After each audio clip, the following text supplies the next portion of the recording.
Salutations, emissaries, and welcome back to another update from Team Archthrones.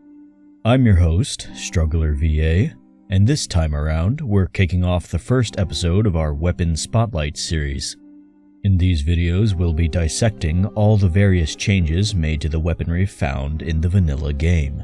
For this installment in particular, the weapons we'll be focusing on will be the Black Knight Great Axe, Shortsword, Drake Blood Greatsword, and the Crescent Axe. Let's begin.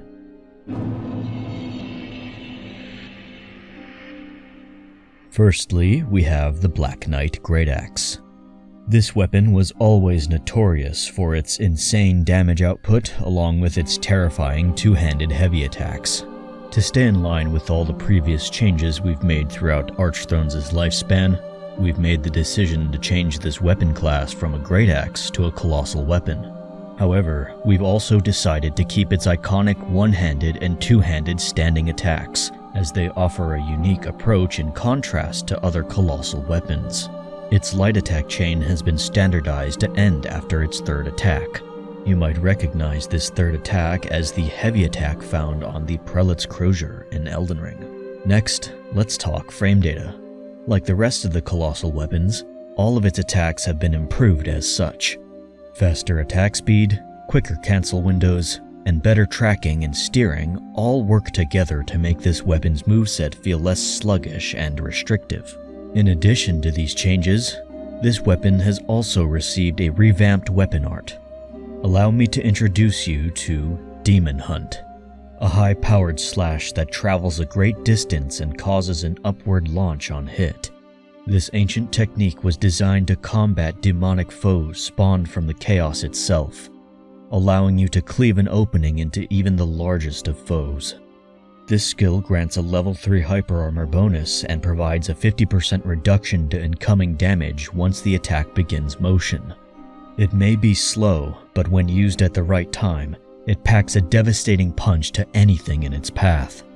Lastly, to avoid any confusion, we've renamed this weapon as the Black Knight Colossal Axe. We hope you look forward to using this weapon in the final release.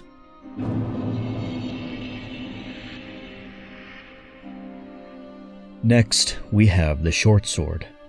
The vanilla description specifies that this weapon excels at thrust attacks. Yet, the only thrust attack it doesn't share from the generic straight-sword moveset is its two-handed heavy attack. We took this description and decided to expand upon this weapon's moveset in a way that honored the original design and description of this weapon. What you're left with is a hybrid of a straight sword and a thrusting sword. Its one-handed light attack chain begins with a thrust attack and continues with slash attacks, offering incredible utility for a straight sword. Its two-handed light attack moveset begins with a horizontal slash that covers a generous amount of space in front and around you, great for dealing with multiple opponents. The rest of its light attack chain is a mix of both slash and thrust attacks, fitting of a straight sword that excels in thrusting attacks. Lastly, to diversify this weapon from other straight swords, we've swapped its stance weapon art for Blind Spot, allowing you to target past opponents' defenses and sneak in large chunks of guard-piercing damage that can't be blocked.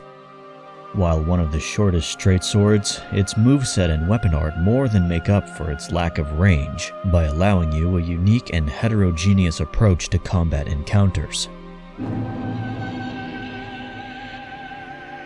Following the short sword, we have the Drake Blood Greatsword.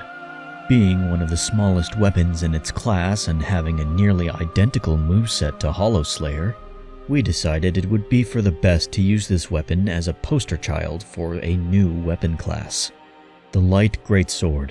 This weapon class was not fully developed in time for the demo, so we scrapped it until we could find the time to put it back together.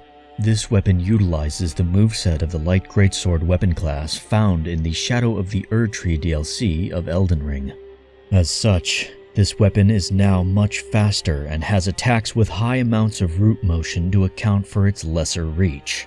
Make use of this moveset to smother your foes with a barrage of fast and aggressive strikes, or approach methodically and reactively to counter, outspace, and whiff punish your foes. we've altered its stance weapon art for its Elden Ring counterpart. Follow your stance with a light attack to unleash 3 slashes in swift succession, or follow your stance with a heavy attack to leap high into the air and bring down a devastating counter thrust to your foe. This heavy follow-up provides invulnerability for the first 3 frames of the animation, allowing most incoming horizontal attacks to whiff. This weapon now offers a lot more to work with, allowing a balance that caters to both offensive and defensive playstyles. Our last weapon on today's list is the Crescent Axe.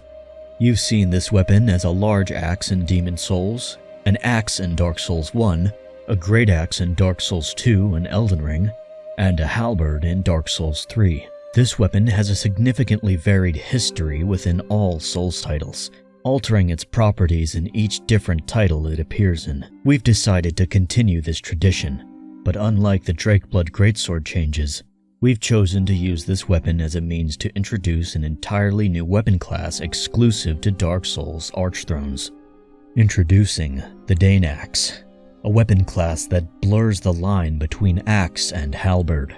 The Crescent Axe and other axes like it are a truly terrifying weapon to behold. Their light attacks may not be the fastest ever, but their existing attack speed combined with their weapon length and damage output push these weapons into a category of their own. Alongside your standing light attacks, your two-handed heavy attacks have built-in hyper armor, allowing you to apply pressure with fast and long-ranged attacks, while also being able to stand your ground when the situation arises. In addition, your running light attacks boast incredible speed and range, allowing you to smother your opponents while forcing them to play at your pace in most situations. Space out your foes, force them to approach, and deliver a devastating counterpunish as they try to safely navigate the range of your axe.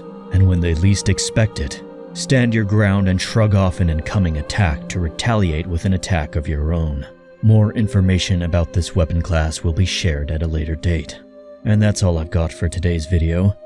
As always, thank you for your continued support, and if you want to stay up to date for any future videos, be sure to subscribe to our YouTube channel.